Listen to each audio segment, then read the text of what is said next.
عسلامة، رمضانكم مبروك والصحة شريبتكم. جبتلكم عشاء متاعي متاع الليلة الكل في الحوت. عملت شوربة شيش بالتريليا، وعملت مقرونة سباجيتي بفخوي دماغ، لكن ما فيش برشا أنواع من الفخوي دماغ، فيها كان قرنيط وصوبيا وجات بنينة تهبش. شوفوا معنا بعضنا الطريقة كيفاش نعمل شوربة الشيش متاعي بالحوت.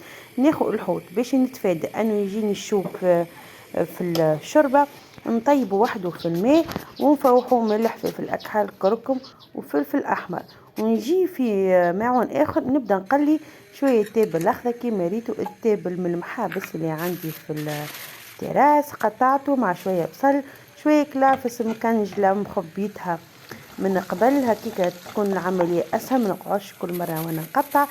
دي كوب متاع طماطم فرشكة كيف رحيتها وحطيتها في المكعبات متاع الثلج اللي يجيو في الكونجيلاتور، وبعد فرغتهم هكا في ساشيات تجيني أسهل العملية. وباش ما نقعدش نحطهم فرد قالب ونقعد نكسر والا نقص، هكا مكعبات حاضرين نحطهم.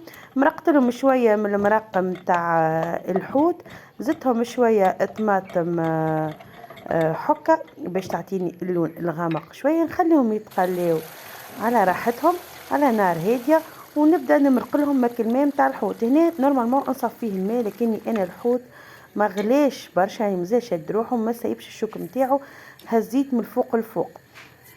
وبعد البقيه باش نصفيه وننظف الحوت نتاعنا. حطيت التشيش هنا على كل راس، يعني على كل فرد نحط مغرفه من شوربه الفريك نتاعنا، والا تقولوا لها تشيش والا مرمز، كل واحد شنو يقول لها.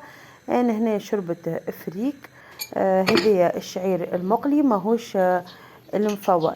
حطيتها تغلي ثميك على نار هاديه، ونتعداو للصوبيا وللقرنيط. القرنيط نتاعي هنا خديته قرنيط بومسكك الجويد.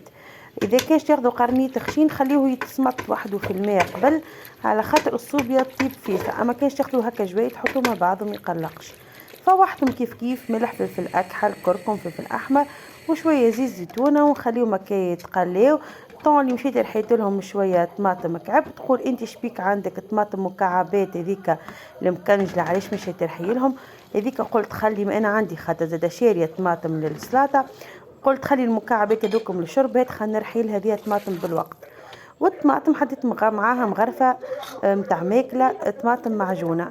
بعد ما نظفت الحوت حطيته على الشوربه باش يكمل يسيب القوه نتاعو، ورجعت للصوص نتاعنا حطيت لها وريقات رند وريقات حبق كيف جبتهم من المحبس لقيتهم هكا عقاب، ونخليها كي تطيب على راحتها. زدتها شويه فلفل متشتش، والا تجموا تزيدوها قرينات فلفل احمر يعطيوها كتوزويزه وكل بنه.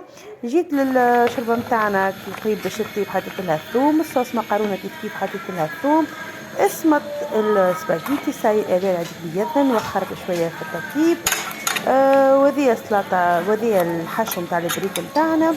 وما كملتش وريتكم كيفاش غلفت المكرونه، لكن كل شيء الله غالب. الزرب الوقت مشيت صليت رجعت نسيت باش نكمل نصورلكم النتيجه النهائيه.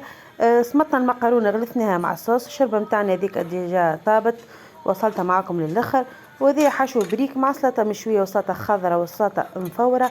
وهذه كان عشينا اول نهار في رمضان، شاء الله عجبكم وباي باي.